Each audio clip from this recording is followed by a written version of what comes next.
Yeah, looks like you can see. Let's give a couple of minutes till others join. If anyone else wants to join, so maybe Gaishan, I can start. Yeah, in a couple of minutes. So yeah, so you can ask any questions or stop me at any time when you need to ask. So I think all of others were using the chat. So let's continue to do that. So let me, yeah, I got the chat. So then I can read any questions or anything that you have. Yeah, I think we had a couple of wonderful sessions. So it's difficult shoes for me to fill, but let me see how I can do that. So how do you feel about the previous sessions?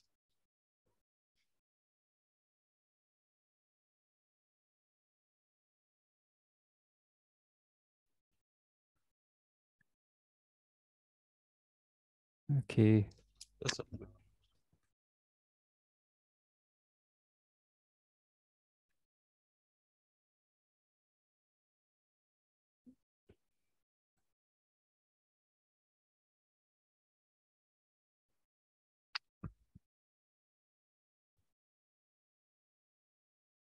Okay, Rajita, you're also here, right? Okay, it's good.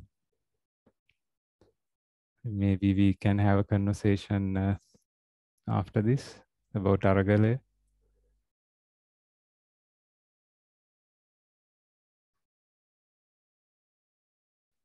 Okay, so let me start without keeping you all waiting. Okay, so what I'm going to talk about is something called systems thinking. And so my objective here is that, so end of the day, end of the session, so if you can see things a slightly different approach, that is where I think I achieved my objective of this presentation, right? So before I start, I want to make a disclaimer. The examples that I take here, including the aragalaya, so it can reflect my biased view of how I see the world. So obviously, you have all the freedom to agree or disagree with on those views, but I'm taking those things as examples rather than I'm not trying to sell my opinion to any of you. Right. Okay, so we all know about the aragalaya, right? So it started with the Gota Go Home, which we was very successful of doing that, and then we had this tagline, "Run it, go home." You know what happened yesterday night, and even what is happening now. It's uncertain that what is next, right? Is it Ryan go home? Will he go home? Will that put the country into a real bad shape where we have to stand in queues for a food?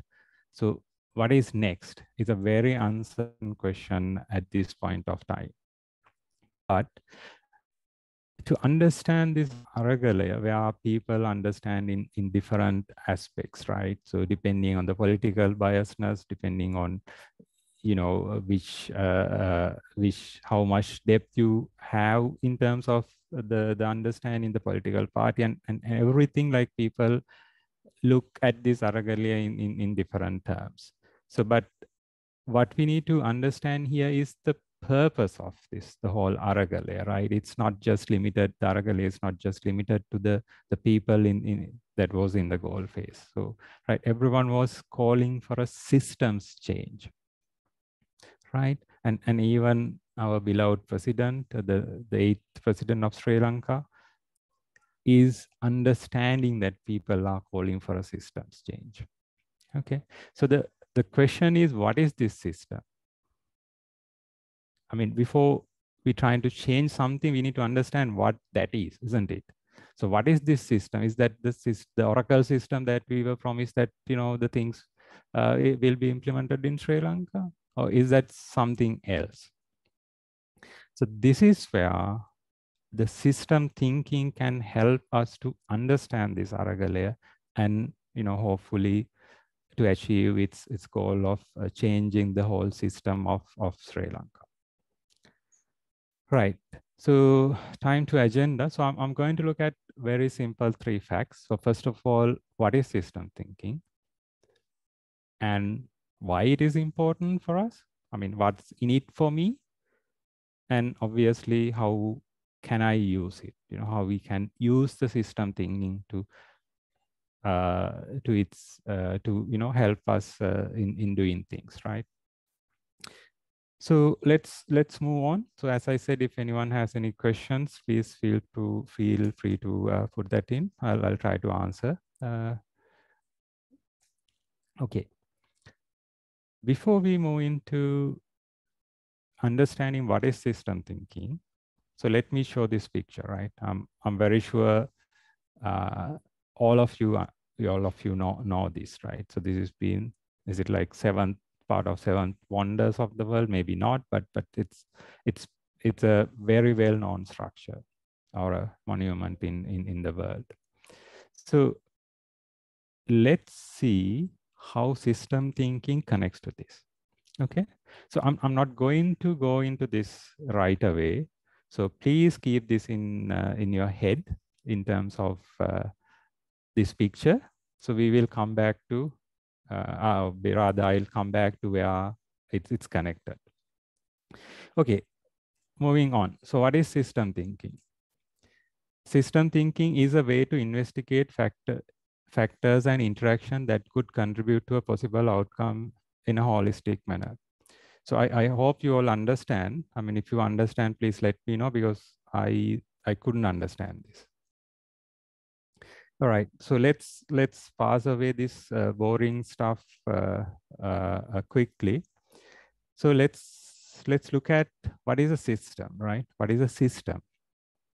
So a system is a set of related components that work together in a particular environment to perform whatever functions are required to achieve the system's objective.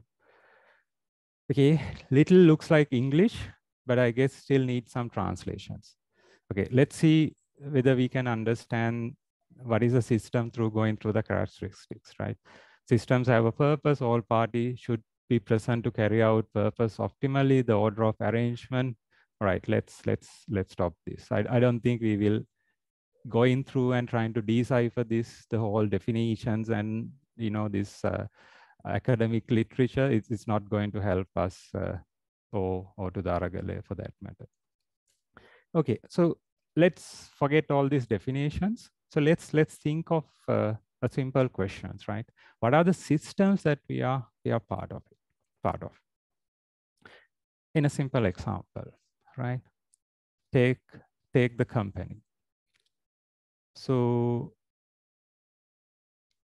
the company is a system, right?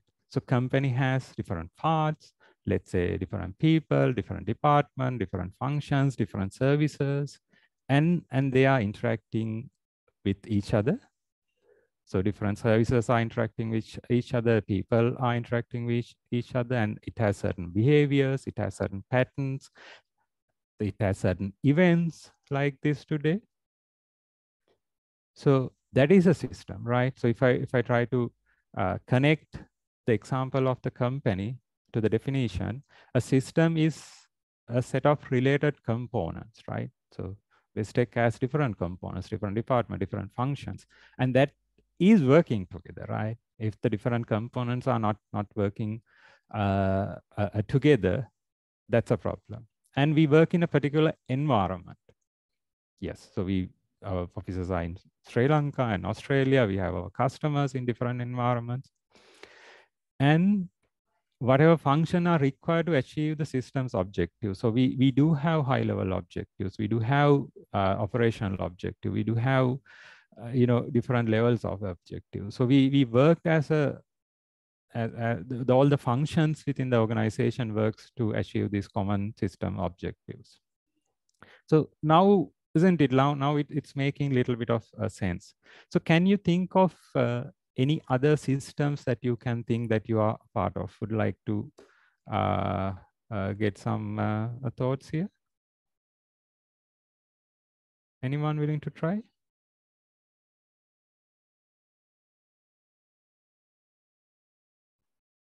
Yeah, political, education, law, and we can look at from like very simple examples like family. Family is a system, right? Family has different people, it works together. Exactly. So even the universe is a system, right? We talk about multiverse where people think there are multiple universes. So universe is the biggest system that we can imagine. It has a Big Bang, which is the start, and then it has still an end, at least with the non physical theories suggest. Yes, human body is a system. Even a so it doesn't need to be biological, but even a car is a system, right? So car has certain components that has to work together. If brake works in a different way than the accelerator, so while brakes works while accelerating is happening, that doesn't work. So it's a set of components that functions together. Right. Let's not spend time here. These are not really interesting. So these are some theoretical stuff. But let us spend a minute understanding what is system thinking, right? So now we understand what is a system, and we're trying to understand the system thinking. So system thinking is a new way of looking at things in the world. Just keep it in mind. Let's not go deep into that. So in a simple way, the system thinking is about understanding the whole rather than focusing on individual components, right? So it's easy for us to look at a particular piece of component and think that is the system, right? So uh, uh, this the example of 7 blind men trying to describe the elephant, right? So but we had to look at the whole. So that's the new way of thinking, right? So we try to identify the interrelationship there rather than the linear cause and effect. So we try to understand the components of the system, and we try to understand how these components will work with each other, right? So even in a family unit, so we have different people, different roles in a family, and we have to interact with each other to make a really good family, right? Company is the same, car is the same, universe is the same, right? And then we look at finding patterns of change rather than static snapshot of data, right? So we look at how things are changing. We look at how we look at the patterns of change. So how through this we can make decisions when we face a problem or a solution, right? So in a simple way, system thinking is a new way, trying to look at the whole, try to identify the interrelationships and patterns so that we can solve it in a better way. Again, don't think too much. Let's move on. So there are 4 principles, so there are many principles. So I have taken 4 out of these principles. So I'm not going to go through into these details because this is boring. I'm sure it's boring for you because even it's boring for me, right? So, but let me just read out: system structure influence the behavior. Skip it. I'm not the center of the universe. So it's sometimes like we think, the whole world rotate around us, but it's not. We are just part of the system, not the center of the system, right? So everyone shares the responsibility of the system and in this behavior. So if a component fails to perform its responsibility, it's affect the whole system. So then to keep the system going, keep it efficient, everyone shares the responsibility. Right. So interestingly, let's look at this one, right? Small but well-focused action can influence significant changes to the system. So I have a question. Rather than explaining this, I don't think I need to explain this. Very simple. So what triggered the aragalaya to expand into a nationwide event? Can anyone provide some thoughts here? It didn't start like right away, right? It had certain things, but there were small but focused events on actions that triggered this to be a the whole powerful force which basically uh, get rid of a president who was elected with so much power, right? So what triggered this aragalaya into a event which world will talk for a long time?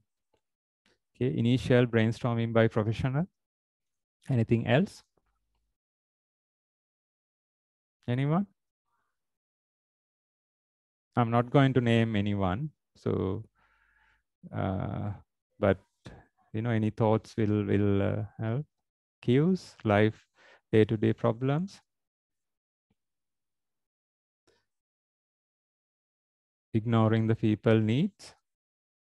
Mostly when people start feeling that they are unable to continue without basic necessities, right? Thank you. So let's not go into too much into the aragalaya, but let me put some perspective from my view, right? So I'm sure you remember these two photos, right? The left-hand side, of course, you will remember you will recognize the right-hand side photo very much immediately. But if you look at the left-hand side image, it's so-called the Mirihana protest. Can you remember that particular night? Okay, so how did this Mirihana protest started, right? So this was the point where so remember before this, so there were people, like small group of people protesting in the night, like the Mount Lavinia, I think Rajagiriya in some areas, right? So that was like isolated, but it was the public anger being public displeasure being put it into action, right? So if you remember how this Mirihan thing started, that was not something planned by anyone of who participated that day, right? So how it started was that there was like any other parts in the country, especially in Colombo. So there was a small group of people who protested in Jubilee Post, right? So that was in the night. Obviously, they were working and they are doing their normal stuff daytime, and they came to the road and put up some banners and candles, etc. They were protesting against the difficulties, as everyone said. So there was the point. So even at that time we had power cuts, right? So there was this point where the power went off in that Jubilee Post area. It's not a new thing. It's a bad thing, but it's not a new thing, right? So then what happened was, so when they look at the Mirihana side, the power was on. They had power. That's because the president lived there. So then they marched towards that. I mean, that is the small event that triggered the whole this incident, right? That was the part of the reason why this president had to go abroad, right? So it's a small, but it the significant the influence that created that event created in the system is so huge, right? So obviously then it triggered so many other things, then people gathered and there were the fire on the bus and everything, but everything started with this small action that the power went off on that Jubilee Post. Okay, coming to the right hand side. So this picture is where it was officially established as Kota Gogama, right? So if you remember again, so there was the movement in the social media saying that, look, that's enough you protesting in your area. Why don't you come to Colombo when on a weekend, right? And the idea also at least the publicity in the social media is, let's bring 1 million people to Colombo and show displeasure to the government. Obviously, no 1 million came, maybe like 1,000, 2,000, 3,000 maybe at most, right? So then there was this people in the social media who backed the government, and they make a joke out of this, saying that, look, this is how 1 million people looked, right? So then who were the small group, then that triggered them to stay overnight. and created this concept. Before that, the comments made by people like Iraj and everyone, there were no intention to create this village, right? So these small events triggered the whole movement. So this is a behavior of a system, right? Rather a complex system. Right. So let's dwell further into the aragalaya, because that's what I want to take as an example. So as I said, this can reflect my own biased views, but it's just as an example, right? Okay, so let's apply system thinking into the aragalaya. So what is the system we talk here? Sri Lanka, right? So it's about the whole nation. It's about the whole nations, whole countries, people are suffering. So what are the components of Sri Lanka in this context? Citizens, the voters, government officials, police, security forces, politicians, and political parties. You saw what happened in the parliament when electing the new president, right? How the political parties had their own agendas rather than listening to what people want. The business communities, including our own IT VPM community, we had our voices, and geopolitical and economic environments, right? We can't forget India, we can't forget China, because we owe so much to them. And India is was the one at least who was giving some bridging finance. We can't forget IMF, no matter what, who is the president, we have to go to IMF, and that would be the only solution as far as the experts are saying. And it's so many components, right? It's difficult to, it's so complex, obviously, for the reason that we are talking about the whole nation. It's not just a simple car. It's not a simple small company what we talk about here. So how about their behaviors and how about their interactions? So how the the government officials would react when the government has to go to IMF and has to privatize Sri Lankan Airline, Sipetco, all these loss-making enterprises, right? So would there be a very good reaction? So there are like 1.5 million government servants. It's whatever, these are not my views, but whatever it says, it's too much, right? That needs to be cut out. The tax has to be increased, which is happening from October, and that will hit us. So this is where we actually need to use system thinking to understand how these components works and achieve our goal of Aragal. It's not easy. If it is easy, we would have done this. So this a system that we're trying to change that happened for 74 years, a system that has inherited so much hard structures. We'll talk about structures in next couple of slides. It would probably take generations to change this system, but hopefully it will be done in a one generation, right? So any thoughts, any questions or anything so far? So we're going to move into the next slide. If you have any question, please feel free to post it. Right. Okay.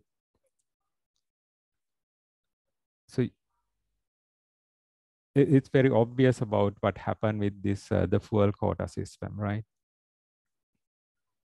So it was funny, like how creative and how Sri Lankans will take, but at the same time, this is a classic example of lack of understanding of the the complexity of the system, obviously, and the lack of understanding of the components and behaviors of the system. So this is not about Sri Lanka, but obviously this is a subsystem where talk about trying to find a solution to the current shortage of fuel, right?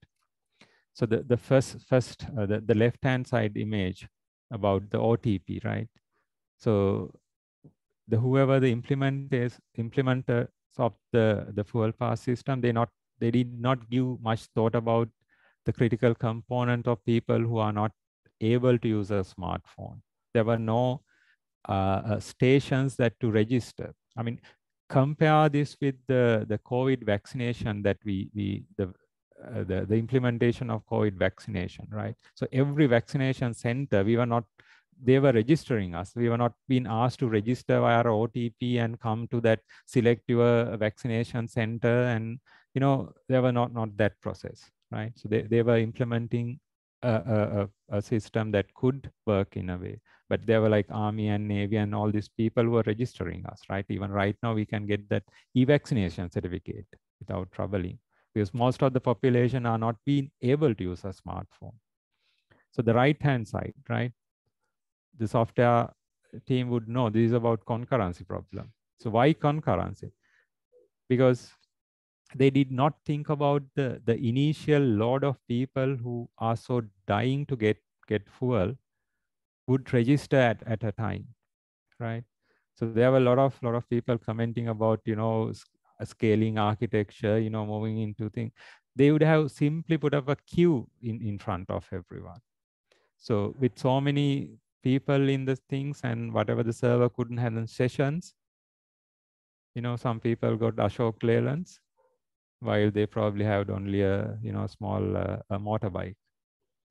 So this is a classic example, even in a simple implementation. I'm not saying simple, but relatively simple implementation, how these components and behaviors were forgotten, and it made out a joke. Good for them, they fix it. So this is again continuing on this example, right? So we can't predict these behaviors unless you give a thought about this, right? So there were, as I said, there were no government station to register people. So the businesses came, created a business out of that. So the new behavior emerged out of lack of behavior. If you look at the right-hand side, they were not thinking about what if the errors in data entry, right? If I accidentally click diesel, how on earth that I'm going to fix that? So these are example of how system thinking can avoid this kind of problem. Is it easy? Absolutely not. But is it required? Absolutely yes. All right. So any questions? So that is my introduction to systems thinking, and hope you got some level of idea. Again, if you have any question, please feel free to ask that. So why is system thinking important, right? So that's a very important question.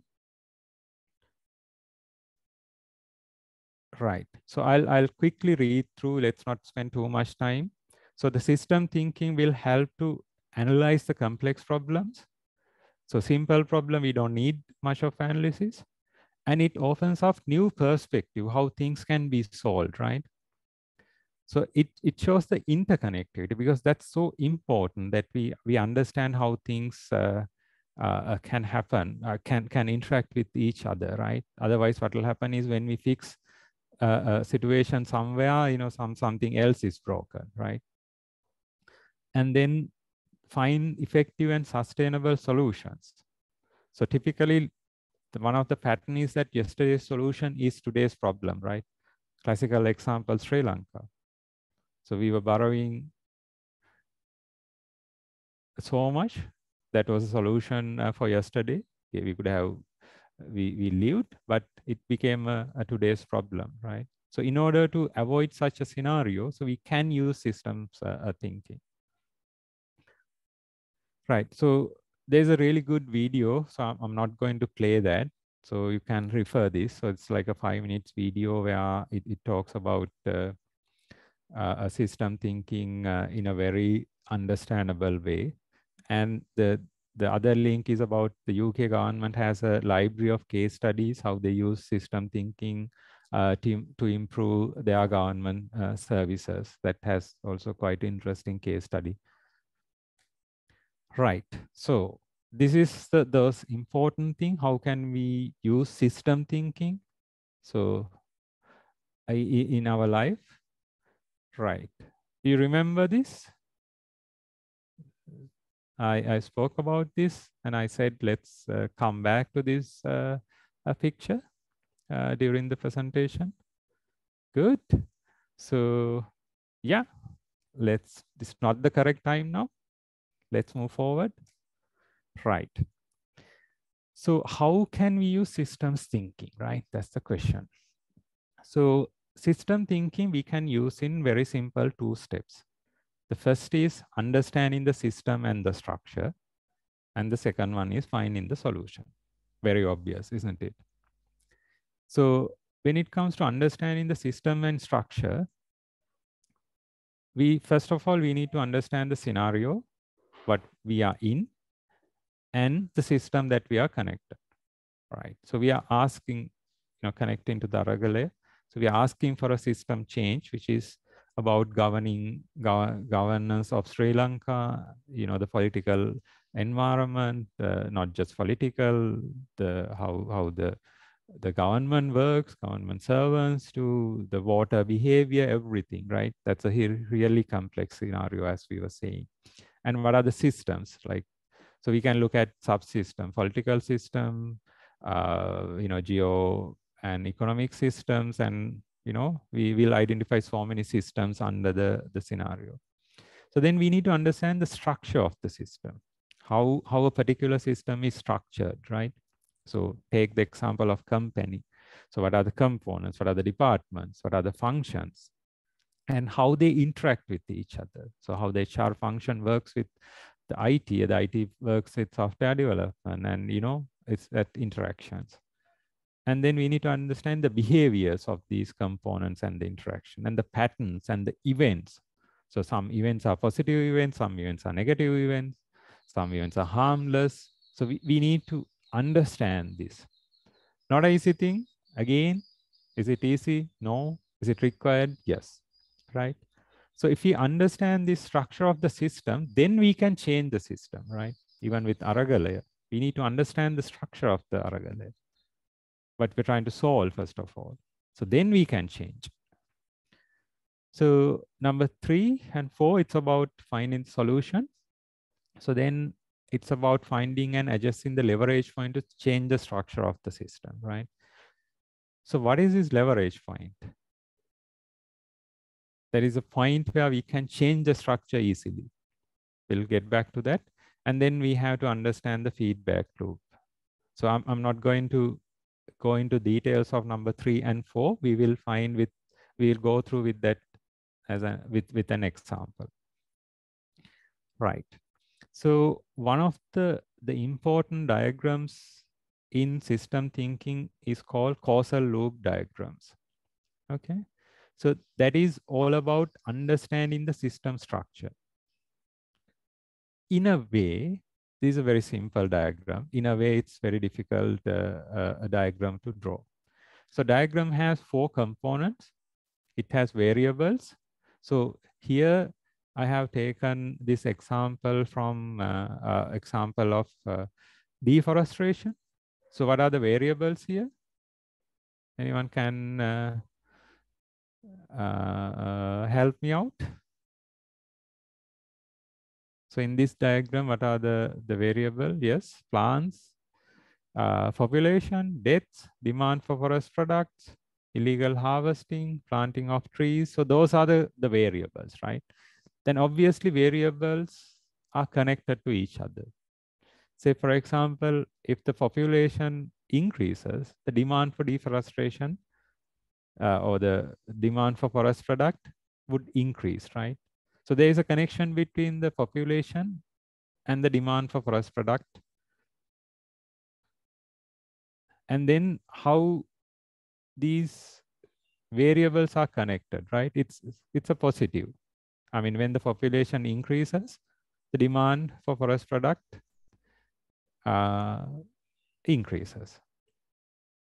And so there are the other loops, right? When the death increases, the population decreases, obviously. But and the births, right? When the births increases, the population increases. So these are loops. So these are loops that, you know, sometimes works together, sometimes work independently, sometimes work in opposite direction. So this is what we need to understand when we try to apply system thinking into a particular scenario or situation, right? So let's not spend too much time here. So let's take a good example, again, going back to aragalaya. So in system thinking, we talk about two loops, reinforcing and balancing. So it's simple, right? So if you look at the left-hand side, the reinforcing loop, so when there's a fuel shortage, the hoarding of fuel increases, right? Because I'm not saying whether it's right or wrong. Everyone is trying to survive in this particular situation. So when there's a fuel shortage, you know, people would like to fill up their reserve tank, right? So when people fill up their reserve tanks, the fuel shortage increases, right? So there were a lot of comments like, you know, a particular ship of fuel probably would have been enough for X number of days earlier. Now it's less than X. So I don't know the reason, but one reason can be like this fuel hoarding of fuel, right?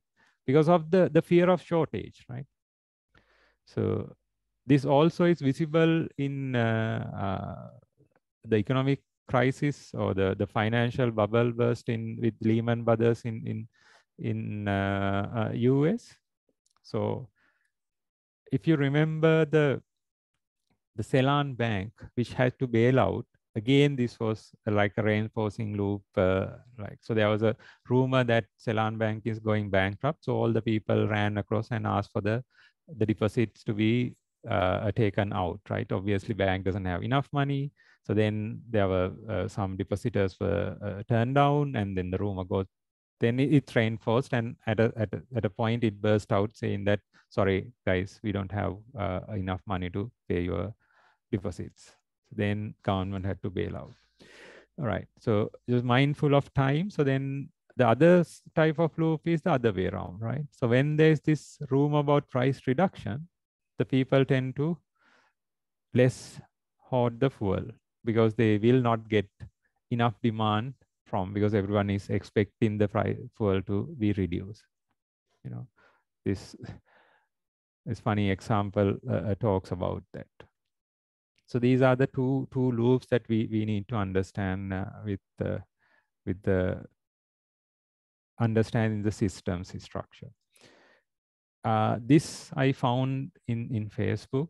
I don't know who is the author of this, but I have put the link on the bottom. At least someone given a thought about system thinking in this what it called, you know, the Sri Lanka's three-wheel fuel circle. Sarcastic in nature, but yeah, it's how things works, not in a linear manner. Okay, so let me take another simple example of how to understand the system structures and this causal effect diagrams. So let's take eliminate hunger from the world as example. So then it's about food consumption and the hunger. So there's a balancing loop. When the food consumption increases, the hunger reduces. When hunger increases, the food consumption increases, right? So it's not that simple. There are some other components. When the food consumption increases, the demand for food increases, isn't it? So when the demand for food increases, the price of the food will increase. So it's the world is a free economy, right? At least some level of free economy. The price depends on the demand and the supply. So when the price of the food increases, the ability to buy decreases, and therefore the hunger increases. So it's not a simple thing, because we are trying to eliminate the biggest problem in one of the biggest problem in the world. There's more, right? So when the demand for food increases, the people moving to farming will increase, right? So then when there are more farmers farming the particular food, the supply of that particular food will increase. Then it will reduce the price of the food. So then it will, this circle will interact in a different way. So when we had this loop will get changed, right? So now, so this is about the first 2 points, like understanding the structure and the behavior of a particular system. So we can apply this to any situation. It can be family, it can be the organization. So it can be simple, like, supplying basic needs. So we can apply this causal loop diagram into that. So we just need to identify the reinforcing and balancing loops, right? So now the question is, how do we change this system, right? How do we eliminate hunger from the world? So there is a concept called leverage point, which I touched earlier as well. So leverage point is a place in the system's structure where a solution element can be applied. So remember, there was, I don't think you will remember, but there was a point that the system structure influences the behavior. So if the system structure is like this, so there is some infinity loops that's happening, right? If we can change this structure, we can change the behavior. It's same for the aragalaya, right? If we can draw this causal loop diagram for the aragalaya, then we'll be able to find these points where we can apply some solutions. So there are like two leverage points: a low leverage point where small problem solving force create large effect, and the opposite of as well. Okay, so applying this leverage point to this problem. So if you want to solve the problem of hunger, so one leverage point is we incentivize the farmers. We incentivize the people, we encourage the people to move into the farming, right? So that will increase the supply of food, that will reduce the price of food, that will reduce the hunger. So we eliminate one part of the problem, right? So likewise, just not one a leverage point, there will be multiple leverage points. So now I just want all of you to forget this example and focus on eliminating hunger from the world, right? Okay, so do you think, if we just look at, without drawing this diagram, do you think that providing incentives to the farmers is going to solve the hunger problem, right? Probably this providing incentives to the farmer would not come as the very first solution. But when we draw this diagram and when we understand how the system works, so then the incentives to the farmers, we understand how this will solve the hunger problem, right? So that's what we need to, the system thinking will help. So the one important thing is, probably you can't, it's the picture cutting it, the leverage comes from the new ways of thinking. Keep that in mind. So any questions so far, anyone? Please put it in the chat. Okay, let's move on. I think I have some more minutes, but let's come back to this example later, right? Okay, so now it's time for the Taj Mahal, right? Obviously, you can read this. So we see this as a monumental build with, great love and passion and everything, right? But if you look at the, if you apply system thinking and if you look at how this was constructed, what are the things that were impacted by this construction? What are the behaviors of this, the system of constructing Taj Mahal, right? So the first point, third wife, okay. So that's not a fact that typically comes out, right? And the second point, the due to the loans taken to construct this, including from Europe and UK, especially from whatever it called British in the East British Corporation or something like a very big company from England. This Shahjahan took huge amount of loans from that particular company, right? So that gave British a reason, not a good one, but at least a reason to invade India. Okay. So there were 20,000 people were put on almost slave condition for 22 years for this construction. It took 22 years. It took 10 years to construct and 12 years to, finish the construction. So imagine yourself being one of these 20,000 people, right? Day in and night, no leaves, no internet, no social media, nothing. You have to work and work and work for 22 years. So millions of people died from starvation because this was built around 1640 something, right? So at that time, before this construction began, middle part of India, if I can remember correct, were already facing a huge famine. And whatever the food left in this Mughal Empire was used to feed the construction workers. Just think, million people died, right?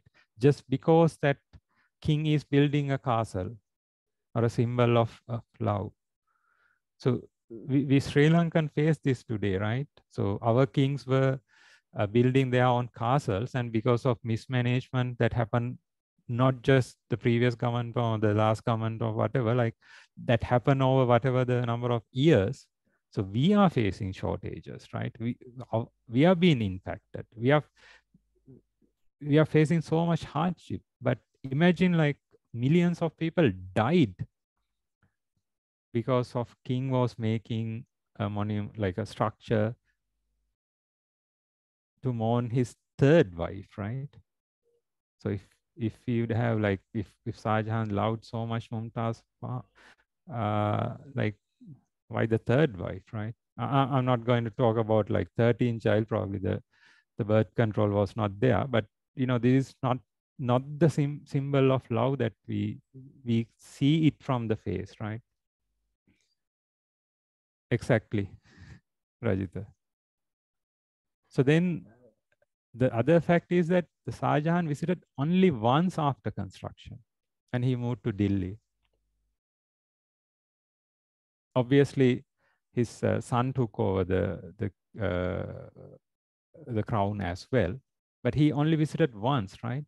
So how many millions of people died because of one person, right? One person. So my point here is that when you look at things, it's not how it looks like from what we see.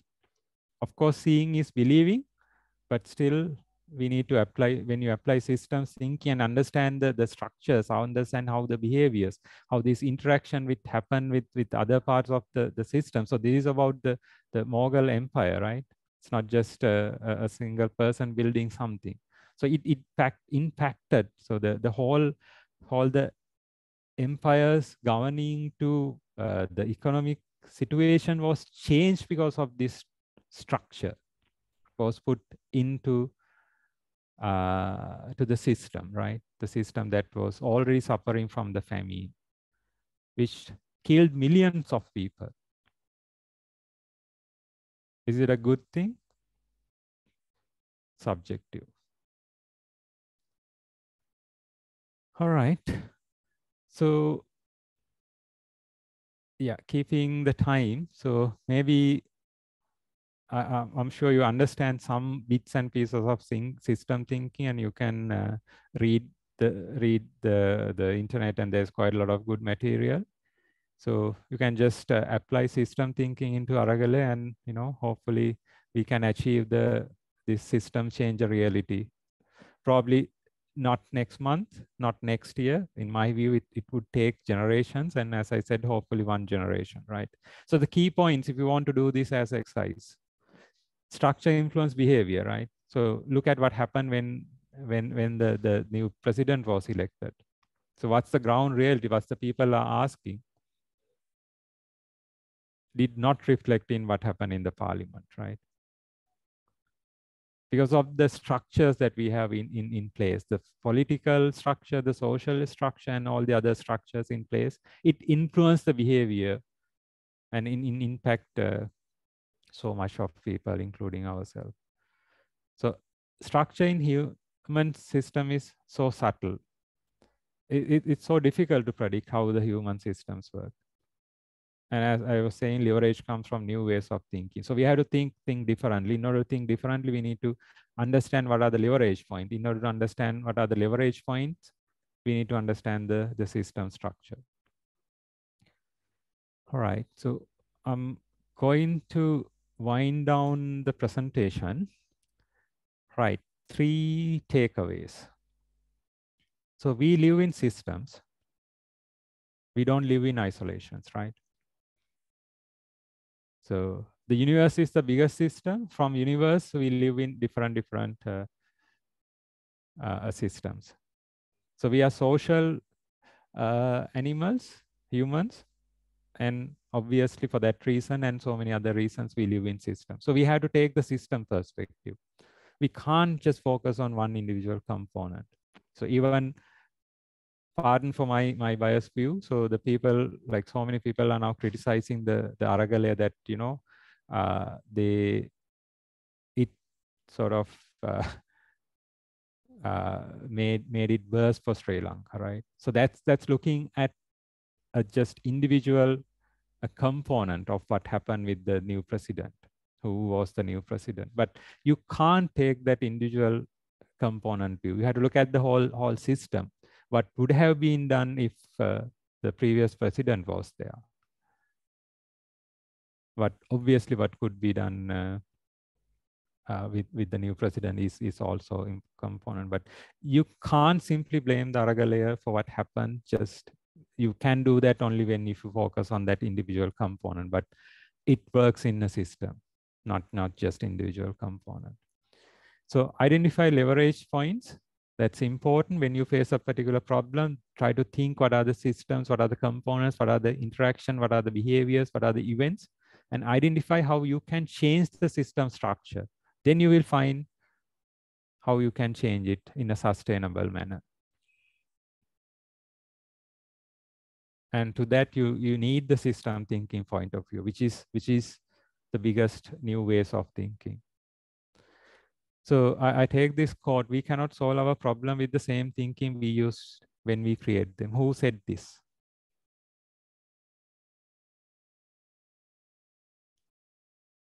Any idea?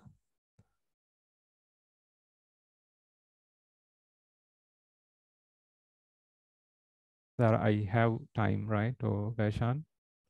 I can go till 5, I guess. Yes, Anu. Okay. So we cannot solve our problem with same thinking we use when we create them. This was quoted by some people from the aragalaya, if you were following it closely. Any idea who said this?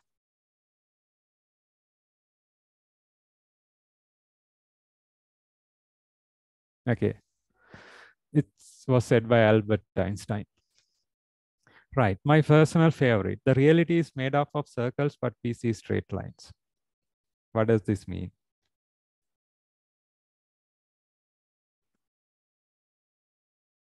right?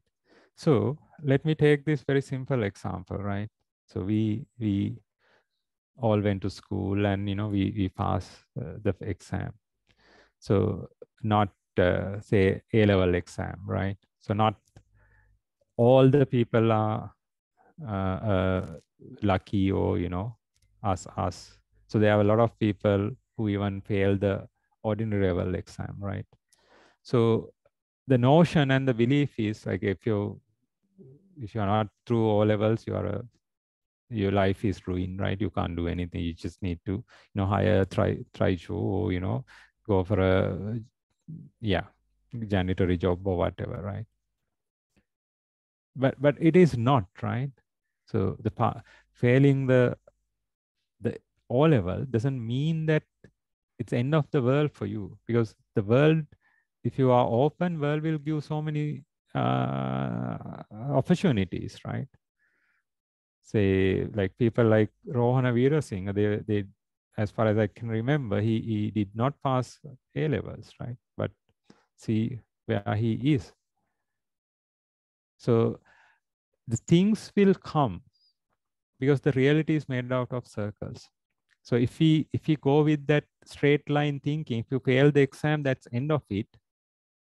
It's not the case. So the vice versa is also applicable, right? So we think if we pass the degree, if you graduate, if we get an MBA, if you get a PhD, no, things will not come in a plate, right? It's not that you have won the world. You will fail. There will be struggles. There will be up and downs. So up and downs are all about reinforcing and balancing loops, right? Because we can't think in straight line. We have to think in circles. So those are my 3 takeaways. So this is the summary. If you want to, I know this is quite a lot of heavy and boring stuff, not like the 2 sessions that we had earlier. So if you want to remember a particular picture, remember this. So typically our thinking is cause and effect level of thinking. Let's say we have a problem. We do a root cause analysis, whether we do it mentally, whether we do it on a software tool, or we do it in a pen and paper, doesn't matter. We always try to analyze the problem and try to understand what's the cause of this problem. And then we find a solution.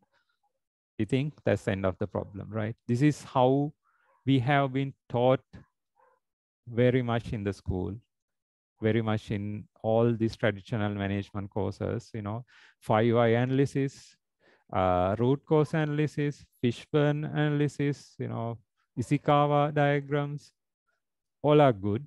I'm not criticizing, and I have used, I'm using it, but that's a cause and effect way of thinking. Ask 5 why, right? Ask 5 whys, and then you will find the solution. Yes, you will find the solution, but only to that particular problem and at that particular time. It will help. Don't get me wrong, right? It will, but the reality works in circles, right? So then that problem that you apply today, or the solution that you apply today, can become tomorrow's problem. So the best way, or the best way is to find a solution that will not become a problem in future, right? Or in other part of the problem, other part of the system. So in order to do that, in order to find an effective, sustainable solution, we need to look at reality in circles.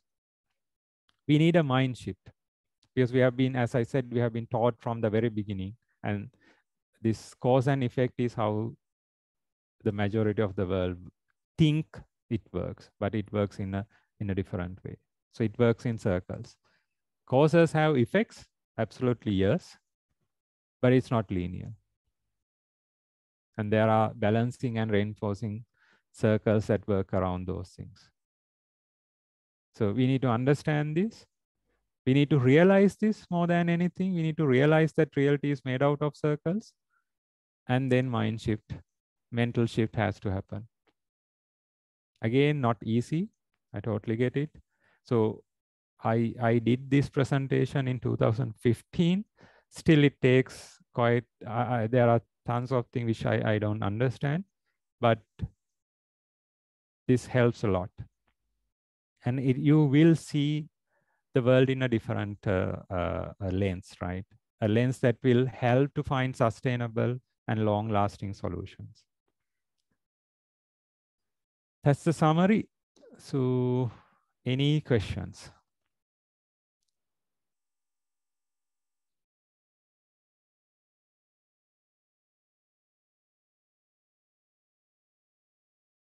Shall we apply the system thinking to aragalaya?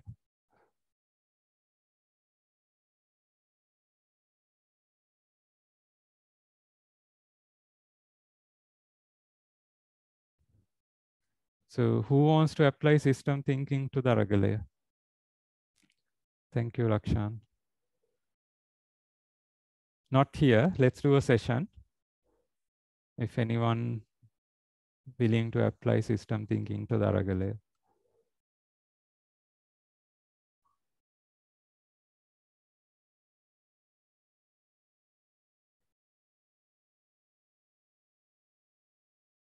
Yeah, let's do that.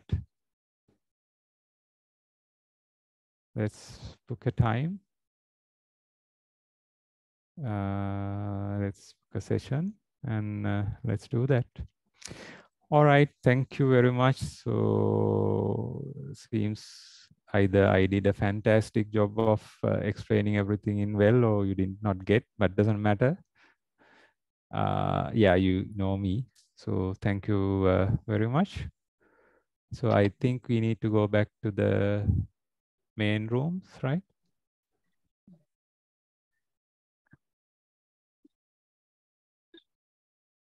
Chris, sure to you, you can continue. Yeah. Okay. I think Anuradha, you'll have to switch off here. Yeah.